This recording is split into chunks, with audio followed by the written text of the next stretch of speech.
Bible గ్రంథంలో 40 రోజులు అనేది 40 దినాలు అనేది మనకి నాకు తెలిసిన జ్ఞానంలో కొన్ని మీకు వివరిస్తాను.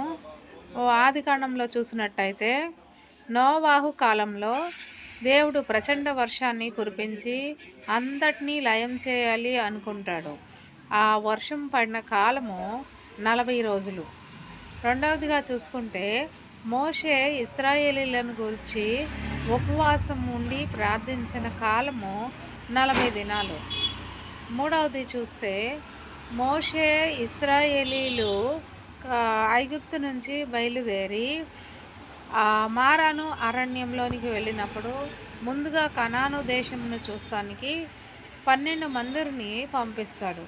ఆ 12 మంది అక్కడ సంచరించిన కాలము 40 దినాలు.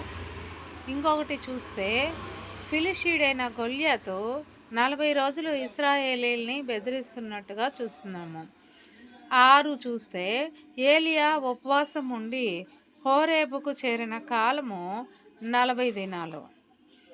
7వది చూస్తే దేవుడు నినివే పట్టణస్థులు మారటానికి ఇచ్చిన సమయము 40 దినాలు.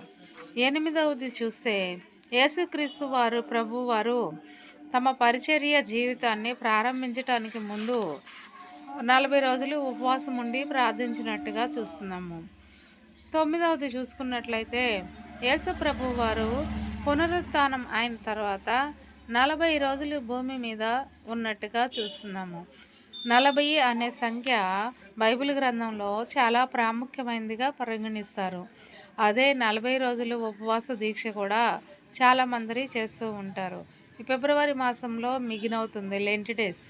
అందరూ కూడా పాల్గొని దేవుని దీవెనలు పొందాలని కోరుకుంటున్నాను.